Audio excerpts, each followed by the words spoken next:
अब की बार मोदी सरकार 2012-13 से शुरू होकर अब देखिए 15 साल बाद क्या हालत हो रही है। अब उनकी ऐसी छवि बन गई है कि ऑपोजिशन उनके लिए एक सॉफ्ट टॉय लेकर आ रहा है और उस पर जो है कुछ नहीं कर पा रहे हैं। देखिए सबसे पहली बात तो देखिए एक बात ये है, हमें समझना चाहिए कि अगर प्रधानमंत्री जी इस बात को लेकर नाराज हो रहे हैं कि 56 इंच का बंदर कोई क्यों कह रहा है, तो मुझे लगता है कि ये सब तो राजनीति में चलता है, इस तरह के रेटरिक्स चलते हैं। अगर भारतीय जनता पार्टी और आरएसएस के लोगों को निकालें तो इंदिरा गांधी के बारे में क्या क्या नहीं कहा इन लोगों ने। बहुत मेहनत करके किसी की छवि बनती है, बहुत मेहनत करने के बाद वो छवि लोगों के बीच में आती है और लोग उस पर यकीन भी करना शुरू करते हैं।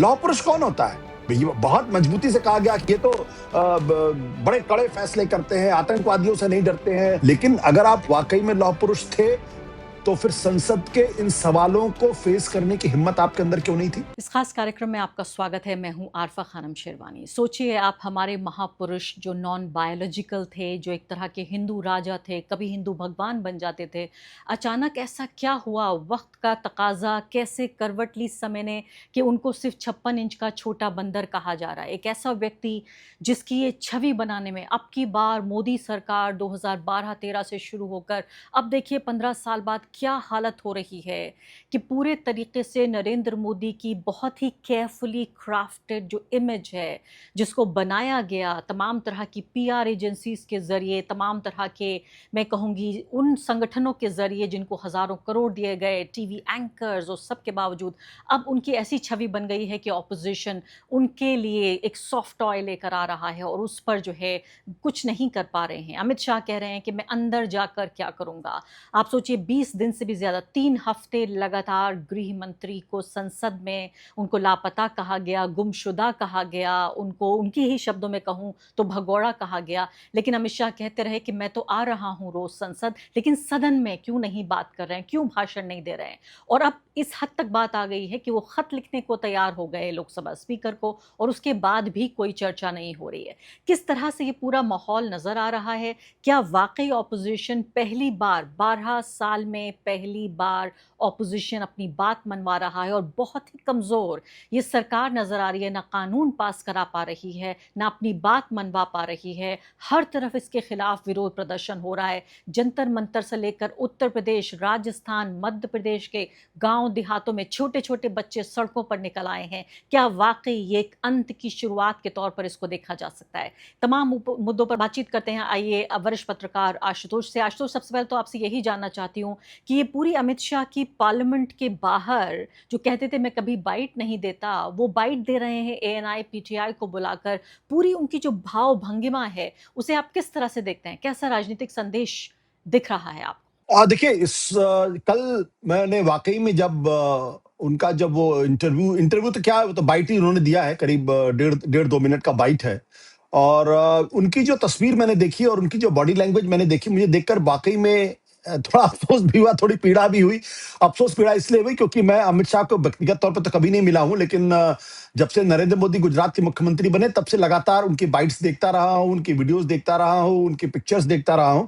पहली बार मुझे लगा कि देश के गृह मंत्री और अमित शाह जितने शक्तिशाली माने जाते हैं, उनके कंधे झुके हुए थे और उनके चेहरे पर स्पष्ट तौर पर चिंता की लकीरें बहुत साफ दिखाई पड़ रही थी। वो थोड़े बुझे बुझे से भी मुझे दिखाई पड़े।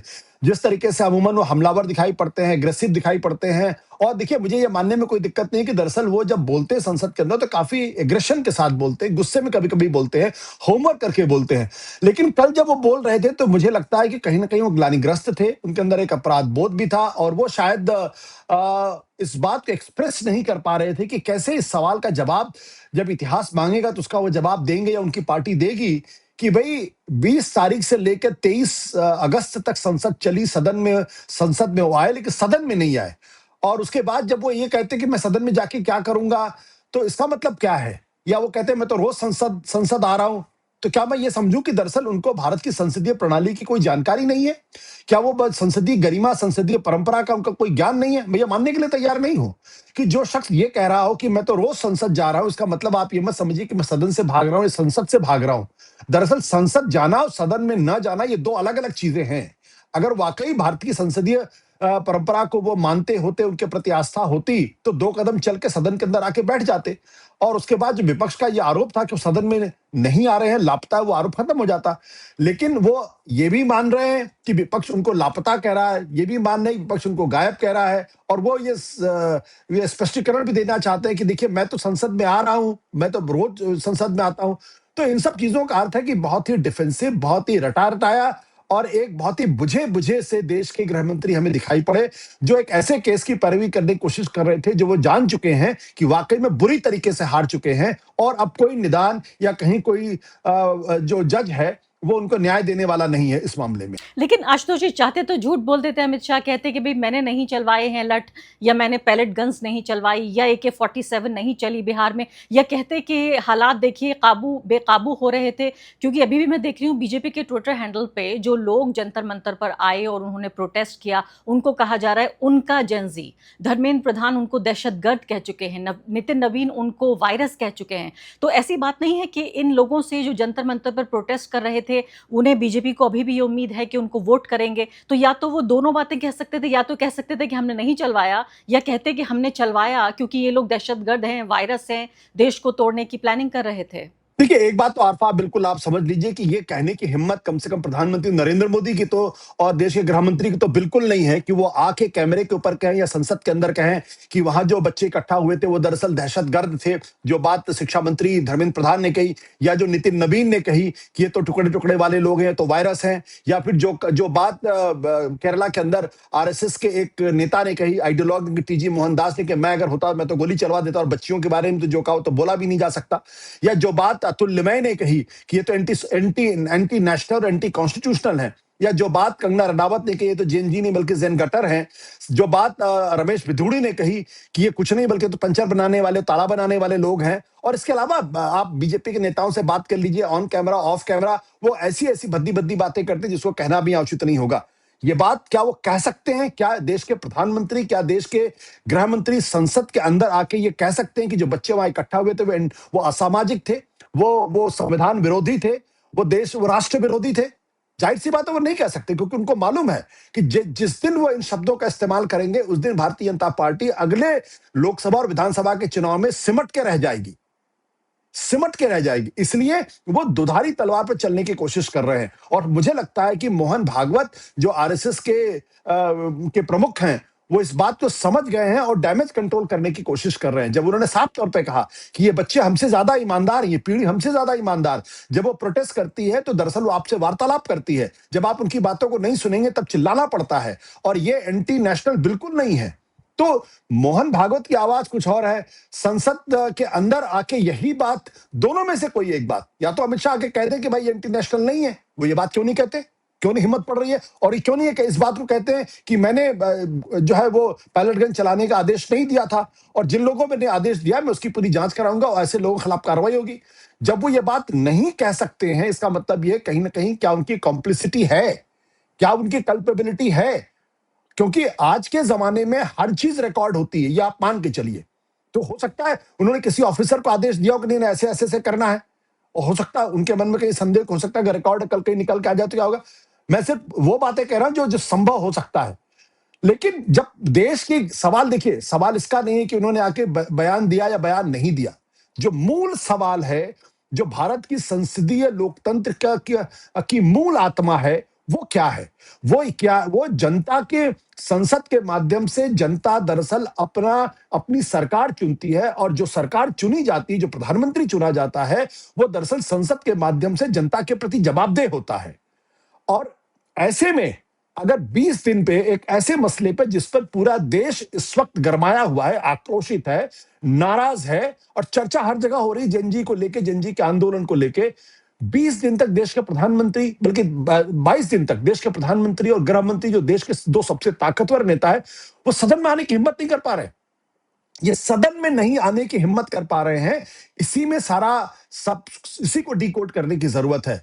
मैं तो 3 अर्थ निकालता हूं। एक, इसका मतलब साफ है कि अगर आपको भारत की संसदीय परंपरा की, भारत की संसदीय व्यवस्था में अगर विश्वास होता तो आप सदन के अंदर आते और अपनी गलती मानते, या फिर जांच के आदेश देते। आपने ये काम नहीं किया।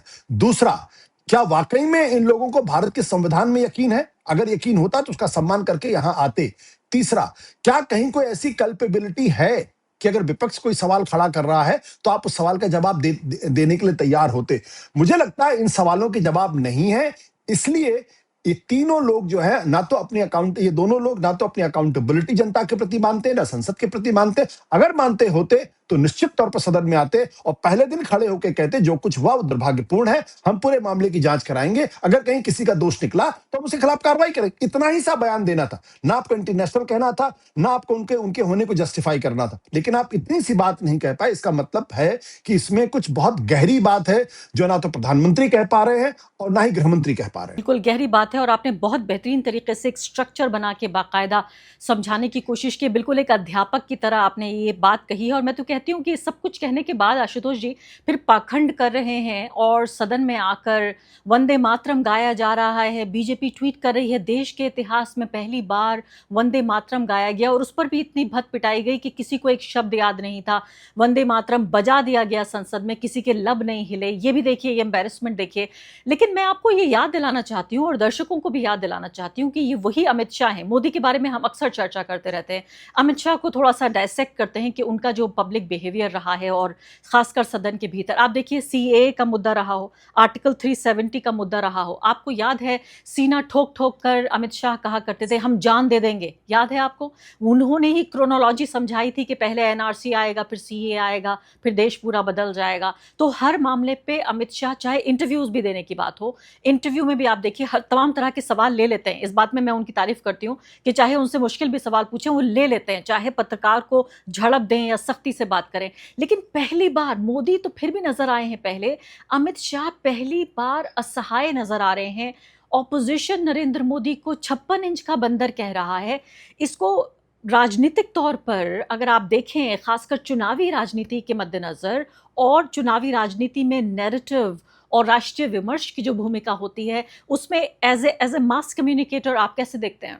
देखिए, सबसे पहली बात तो देखिए, एक बात ये हमें समझना चाहिए कि अगर प्रधानमंत्री जी इस बात को लेकर नाराज हो रहे हैं कि 56 इंच का बंदर कोई क्यों कह रहा है, तो मुझे लगता है कि ये सब तो राजनीति में चलता है, इस तरह के रेटरिक्स चलते हैं। अगर भारतीय जनता पार्टी और आरएसएस के लोगों को निकालें तो इंदिरा गांधी के बारे में क्या क्या नहीं कहा इन लोगों ने, राहुल गांधी और सोनिया गांधी के बारे में क्या क्या नहीं कहा, ये तो फिर भी बहुत डिग्निफाइड लगता है। जो कुछ बीजेपी की तरफ से, संघ की तरफ से कहा गया तो हम आप बोल भी नहीं सकते हैं।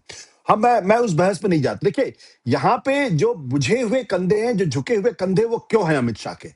बहुत मेहनत करके किसी की छवि बनती है, बहुत मेहनत करने के बाद वो छवि लोगों के बीच में आती है और लोग उस पर यकीन भी करना शुरू करते हैं। क्या छवि बनाई गई इनकी? आप देखिए, जब से दिल्ली में इनका पदार्पण हुआ, जब पार्टी अध्यक्ष के तौर पे, छवि यह बनाई गई दरअसल ये चाणक्य है। दूसरी क्या छवि बनाई? ये लौह पुरुष है।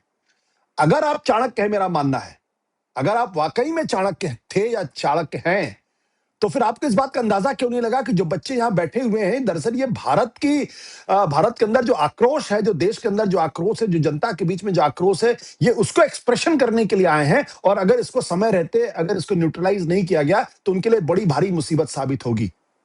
इसका मतलब क्या हुआ? आप इस बात को नहीं जज कर पाए, तो इसका मतलब चाणक्य की आपकी छवि एक ऐसी छवि थी जो आर्टिफिशियली क्रिएटेड थी, जिसमें दम नहीं था। दूसरी बात, आप लौह पुरुष कौन होता है? भई बहुत मजबूती से कहा गया कि ये तो बड़े कड़े फैसले करते हैं, आतंकवादियों से नहीं डरते हैं, अर्बन नक्सल से नहीं डरते हैं। देखिए, इन्होंने नक्सलवाद खत्म कर दिया, कश्मीर के अंदर धारा 370 इन्होंने खत्म कर दी और एक झटके से इन्होंने तब कश्मीर के अंदर आतंकवाद को खत्म कर दिया। हमने देखा ऑपरेशन सिंदूर करके पाकिस्तान को जवाब दे दिया। लेकिन अगर आप वाकई में लौह पुरुष थे, तो फिर संसद के इन सवालों को फेस करने की हिम्मत आपके अंदर क्यों नहीं थी? नेता वो होता है जो मैं मोहन भागवत की कुछ बातों से मैं इत्तेफाक करता हूं। मोहन भागवत ने क्या कहा? उनका नेता वो नहीं होता जो आगे खड़ा होता है, नेता वो नहीं होता जो भाषण देता है, नेता वो नहीं होता जो उपदेश देता है, नेता वो नहीं होता है जो दरअसल चुनाव जीतता है। नेता वो होता है जो पीछे रहता है और जो वाकई में लोगों को इंस्पायर कर सकता है। अगर वाकई में ये नेता थे तो संकट के इस समय में इनको सामने खड़े होकर उन सवालों के जवाब देने चाहिए थे। आप उन सवालों के जवाब देने से क्यों भाग रहे थे? आपको इस बात का डर क्यों था कि जब आप संसद के अंदर जाएंगे, सवालों के जवाब देने की कोशिश करेंगे तो वहां हंगामा होगा? आप हंगामे से डर गए? मतलब संसदीय परंपरा में हंगामा तो हर 2 मिनट बाद होता है, चाहे सत्ता पक्ष हो चाहे विपक्ष हो। और अगर आप विपक्ष हैं तो विपक्ष क्या करेगा? भाई वो तो माइनॉरिटी में हमेशा होता है, हमेशा वो हमेशा on the floor of the house वो हारेगा। अगर इसीलिए वो माइनॉरिटी में है। तो उसका अधिकार है हंगामा करना, उसका अधिकार है नारे लगाना, उसका अधिकार है सरकार से सवाल पूछना। अगर आप उन सवालों के जवाब नहीं दे सकती तो फिर आप काहे के लौह पुरुष हैं? तो इस पूरी घटनाक्रम ने पिछले 22 दिनों में चाणक्य और लौह पुरुष दोनों की छवि को पूरी तरीके से ध्वस्त कर दिया है।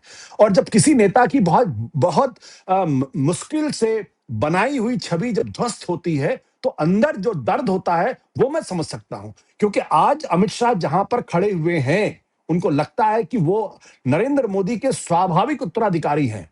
और स्वाभाविक उत्तराधिकारी का मतलब ये होता है कि वो उस कुर्सी से सिर्फ एक कदम दूर है जहां पे नरेंद्र मोदी जी इस वक्त हैं। अब अगर इस तस्वीर से या इन घटनाक्रमों ने उनकी उस छवि को ध्वस्त कर दिया है, तो उनकी भविष्य की राजनीति पर भी गहरे सवाल खड़े कर दिए हैं। अब उनको उस दूरी को तय करने के लिए बहुत लंबा वक्त भी लग सकता है और बड़ी मेहनत भी करनी पड़ सकती। मुझे लगता है इन सब चीजों का जो एक संगठित स्वरूप हमें दिखाई पड़ा, जब वो कैमरे के सामने आके बोल रहे थे, तो मुझे वो अमित शाह नहीं दिखाई पड़े जो संसद के अंदर चिघाड़ते हुए भाषण देते हैं और फिर वो अच्छा होमवर्क करते हैं, मैं ये मानता हूं, और वो सवालों के जवाब देते हैं। क्योंकि उनको अंदाजा है कि इस पूरे घटनाक्रम ने, जंतर मंतर ने दरअसल उनके उस महत्वाकांक्षा पर ग्रहण लगा दिया है जिसके लिए उन्होंने पिछले 25-30 सालों से मेहनत की थी। बहुत बड़ी बात कह रहे हैं आप। कह रहे हैं कि उत्तराधिकारी जो सोच रहे थे कि वारिस होंगे नरेंद्र मोदी के, और मोदी के बाद सीधे अमित शाह का नंबर आएगा प्रधानमंत्री बनने का, या जिस भी पद का वो जिक्र कर रहे हो, जाहिर है अब गृह मंत्री के बाद प्रधानमंत्री ही बचता है। ऐसे में बहुत भारी झटका उनको मिला है। और मैं ये तो सोच रही हूँ, हंसी भी आ रही है थोड़ा आशुतोष जी, कि देखिए जिस पूरे नैरेटिव को बनाने में ये आपके तथाकथित हमारे सबके स्टार एंकर्स, ये भी इतने बुरी तरह इन लोगों की, मैं कहूँगी, विश्वसनीयता जो भी कुछ बची कुची थी, अब तो ये इस हालत इनकी ये हो गई है कि किसी मास मूवमेंट में जाएंगे तो इनकी सुरक्षा को खतरा हो गया है। रिपोर्टर्स तक को लोग नहीं बख्श रहे हैं। तो अब तो ये एंकर्स पे भी बेस नहीं कर सकते ये मोदी शाह की इनकी छवि को कोई बचा लेगा। धुरंधर जैसी फिल्में, एक उनके सीक्वल आ रहे हैं, उसके बाद और फिल्में आ रही हैं, वो भी इनको नहीं बचा पा रही हैं। अब मैं आपसे सवाल ये पूछना चाहती हूँ कि ये पहले से ही एक माइनॉरिटी गवर्नमेंट है। हम जानते हैं कि सरकार को पूरा जनाधार नहीं मिला, मैंडेट पूरा नहीं मिल पाया। ऐसे में अब इस सत्र का भी अगर आप जिक्र करें तो एफसीआरए पर कानून आने वाला था, जिस पर सरकार ने पहले कह दिया हम अमेंडमेंट करने को तैयार हैं। इसके बाद डीलिमिटेशन को लेकर कानून आने वाला था, उस पर भी कोई बात नहीं हुई। वंदे मातरम पर कानून ले आए, मतलब उसका अमेंडमेंट ले आए बिना किसी से बातचीत किए हुए। तो ये एक तरह से बिल्कुल लग रहा है लेम डक, जैसे अंग्रेजी में होता है, यानी कि एक ऐसी सरकार, लेम डक गवर्नमेंट, जिसके पास जो सरकार है लेकिन ताकत नहीं है, कुछ करा नहीं पा रहे हैं। मैं तो देख रही हूँ खुल्लम खुल्ला जो बहुत ही स्टॉन्च सपोर्टर्स हैं इस सरकार के भी, और बाकायदा आरएसएस के लोग हैं मीडिया में, वो गाली गलौज की भाषा पे उतर रहे हैं कि क्यों हमारी सरकार विपक्ष के सामने घुटना क्यों टेक रही है, इतना ज्यादा क्यों डर गई है। तो क्या आप ये मानते हैं कि कमोबेश ये लेम डक गवर्नमेंट लग रही है आपको? देखिए, लेम डक तो ये है, क्योंकि जो बंगाल चुनाव के बाद जो तस्वीर बनाने की कोशिश की गई कि अब तो विपक्ष बचेगा नहीं, अब तो कांग्रेस पार्टी भी टूट सकती है, समाजवादी पार्टी भी टूट सकती है, और अब डिलिमिटेशन बिल या वन नेशन वन इलेक्शन को बिल को पास कराने से कोई रोक नहीं सकता। एक ऐसी अपराजेयता या इनविंसिबिलिटी की तस्वीर बना दी गई। और जब वहां से आप यहां पर पहुंच जाएं कि आपको एफसीआरए का बिल जेपीसी में भेजना पड़े, इस सरकार का रिकॉर्ड हर आदमी को मालूम है। ये सरकार जेपीसी में स्टैंडिंग कमेटी के अंदर बिल्स नहीं भेजती है, बहुत मजबूरी में कभी कभी भेजना पड़ता है, तो कभी कभी भेज देते हैं, वो भी तब जब पॉलिटिकल कंसिडरेशंस होते हैं। तो एफसीआरए का जो बिल है भेजना, ये इस ओर इशारा करता है। और इसमें एक और बड़ी बात है जो मुझे लगता है जिस पर लोगों का ध्यान नहीं है, कि क्या ये महज सिर्फ विपक्ष के दबाव में है या कोई और दबाव भी काम कर रहा है। क्योंकि आपको ध्यान होगा कि अमेरिका के एक सेनेटर है, मैं उनका नाम भूल रहा हूं, जिन्होंने भी एफसीआरए के संदर्भ में कहा ये तो क्रिश्चियन विरोधी है।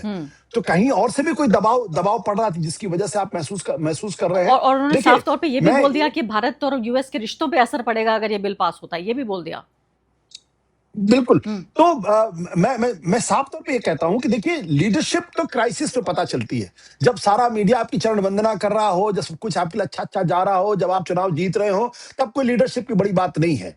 लीडरशिप तो मुझे दो ही वाकये याद आते हैं, एक बल्कि तीन वाकये याद आते हैं। एक, जब 1947 के अंदर देश आजाद हुआ था और पूरे देश के अंदर, और बल्कि जो दिल्ली के आसपास के इलाके हैं, बंगाल और पंजाब के इलाके थे जहां खुरेजी जम के हो रही थी, दिल्ली में उस वक्त प्रधानमंत्री जवाहरलाल नेहरू थे।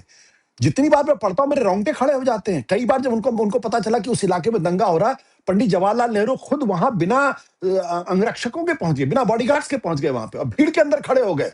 और एकाक वाकई ऐसे जहां उन्होंने जाके तलवार अपने हाथ से छीनी थी। उस वक्त जो है वो कुछ भी उनके साथ हो सकता था, आप सोचिए। लेकिन इतना नैतिक बल उनके पास था कि भीड़ भी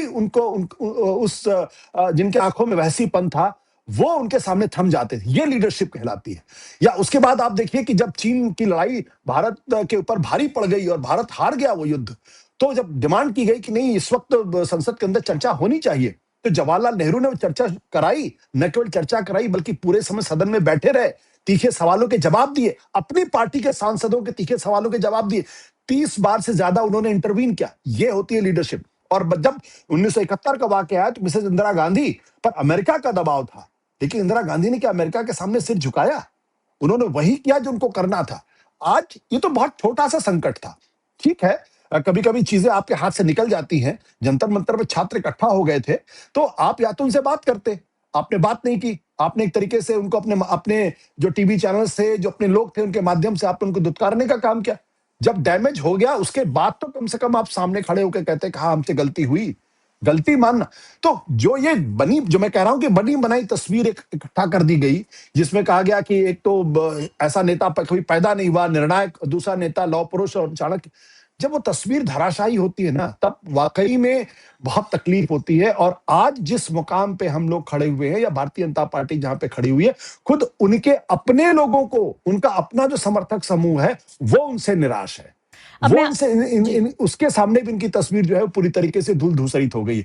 ये तकलीफ उनके समर्थक दलों में है, या उनके समर्थक लोगों में है। उनके अपने लोगों में भी ये तस्वीर है। इसलिए वो नाराज है अपनी सरकार से या अपने प्रधानमंत्री से। बिल्कुल, आप दुरुस्त फरमा रहे हैं। और अब ये सवाल भी यहाँ पर पैदा हो रहा है कि क्या ये जो जिस तरह से एक शर्मिंदगी की या ये अपमान की एक स्थिति आई जहां अमित शाह को खुद छिपना पड़ा, आप कह रहे हैं कि बाकायदा उनके झुके हुए कंधे, और आप कह रहे हैं तो मैं वाकई खुद गौर कर रही हूँ कि आप ऑडियो नहीं बल्कि विजुअली भी देख रहे हैं गृह मंत्री को, कि उनके कंधे वाकई झुके हुए लग रहे थे और सीधे तौर पर एक तरह से डीमोरलाइज महसूस हो रहे थे वो तो। लेकिन क्या ये सब कुछ जो है, ये इस सत्र के खत्म होने के साथ सरकार ने अपने आप को बचाव कर लिया अपना? क्योंकि टीवी ने सवाल नहीं उठाया, कुछ यूट्यूब के पत्रकारों ने उठाया, जनता ने देखा सोशल मीडिया पर, या इससे आगे बात बढ़ेगी? क्योंकि अब जो चुनाव होने वाले हैं उत्तर प्रदेश में, तो अब बाकायदा रैलियां होने लगी हैं और हम देख रहे हैं चुनावी माहौल गर्म हो रहा है वहां पर।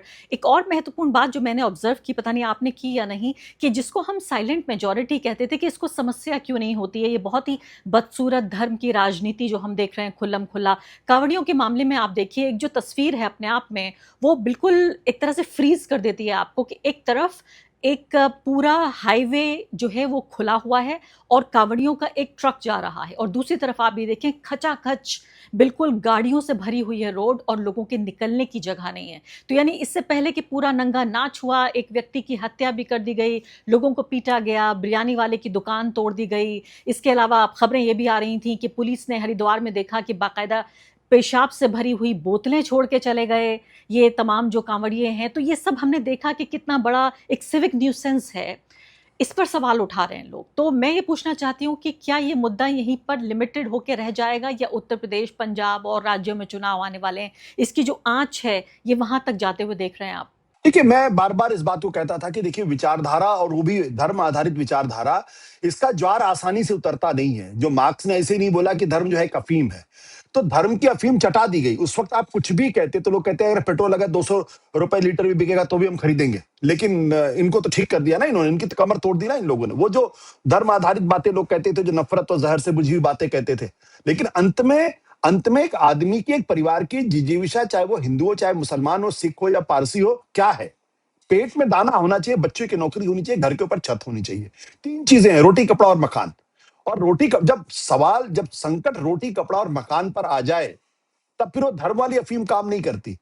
आज अमेरिका के अंदर भी ट्रम्प के खिलाफ जो माहौल बन गया है, वो इसीलिए बन गया क्योंकि वायदे तो बड़े-बड़े कि बेरोजगारी, महंगाई दूर कर देंगे, वो हो नहीं रही। सेम चीज यही बात आपने कहा 2 करोड़ हम नौकरियां दे देंगे। कहाँ है नौकरियां? 15 लाख रुपए की बात की थी, कहाँ है 15 लाख रुपए? आपने कहा था 2022 तक हमारा जो मैन्युफैक्चरिंग सेक्टर का कंट्रीब्यूशन जीडीपी में है वो 25% हो जाएगा। आपने कहा किसानों की आय दुगनी हो जाएगी। आपने कहा कि भारत की जो इकोनॉमिक वॉल्यूम है, वो भारत दुनिया की तीसरी सबसे बड़ी अर्थव्यवस्था बन जाएगा। वहां से घट के हम 6ठे नंबर पर आ गए। हमारा जो स्टॉक मार्केट था वो 5वें नंबर पर, वहां से घट के हम 7वें नंबर पर आ गए। कहाँ है हम आज की तारीख में? कहाँ है आपका make in India, stand up India और तमाम तमाम जो स्टार्टअप इंडिया, कहाँ है वो सारी बात? आप आज की तारीख में हम एआई के मामले में कहाँ है, ग्रीन एनर्जी में कहाँ है, हम इलेक्ट्रिक व्हीकल्स में कहाँ है, हम सेमीकंडक्टर में कहाँ है, हम कहीं नहीं है। और उसका असर ये हो रहा है कि आज भारत की अर्थव्यवस्था पे सुरजीत भल्ला जैसे लोग ये कहने लगे, जो प्रधानमंत्री नरेंद्र मोदी की अपने इकोनॉमिक काउंसिल के सदस्य रहे लंबे समय तक, कि भाई हिंदुस्तान अब फ्रजाइल 5 से घट के फ्रजाइल 2 में आ गया है। जो सुभाष गर्ग जो वित्त सचिव रहे नरेंद्र मोदी के जमाने में, वो कहने लगे कि हिंदुस्तान मोस्ट वल्नरेबल इकोनॉमी हो गया दुनिया के अंदर। तो जब आपकी डिलीवरी नहीं होगी, तो फिर ये धर्म आधारित जो विचारधारा है, उसका भी जो आभा मंडल है वो टूटेगा। और मैंने भी वो तस्वीरें देखी हैं कि किस तरीके से हाईवे का एक पूरी तरीके से खुला पड़ा है, दूसरे पे लोग परेशान है। मैंने कहा ये अच्छा है, ये तस्वीर बहुत अच्छी है, ये तस्वीर और होनी चाहिए, क्योंकि लोगों को यह एहसास होना चाहिए कि किस तरीके से इस देश को कैसा बना दिया गया है। और जब लोगों को 3-3 घंटे उस ट्रैफिक में फंसना पड़ेगा, तब वो गालियां देंगे, तब उनको समझ में आएगा कि धर्म के नाम पे उनको किस तरीके से बेवकूफ बनाने का काम किया गया। आप सोच सकते हैं दुनिया के किसी भी मुल्क में, मैं एक बार फंसा इसलिए मैं कह रहा हूं, हम लोग एक बार देहरादून जा रहे थे और इत्तेफाक कांवड़ियों का ही वक्त था, पूरा हाईवे बंद था। जो रास्ता हम 6 घंटे में तय कर सकते थे, वो तय करने में 12 घंटे लगे। किन किन गलियों से, किन किन सड़कों से निकलना पड़ा मुझे, उस वक्त कोफ्त हुई। मैंने महसूस किया कि ये कोफ्त सिर्फ अकेली मेरी नहीं है, ये कोफ्त हर उस आदमी की है जो रोज 3 घंटे 4 घंटे ट्रैफिक में फंसा रहेगा। तब उसको समझ में आएगा कि इस देश को जो नागरिकता पर तय होना चाहिए था, उसको आपने धार्मिकता पे लाके खड़ा कर दिया। और ये वो फ्रस्ट्रेशन लोगों का है जो निकलता हुआ दिखाई पड़ रहा है। अब भले ही आप लोगों को 20,000 रुपए दे दे, 30,000 रुपए दे दे उत्तर प्रदेश के, जैसी की चर्चा हो रही है, वो एक अलग प्रश्न है।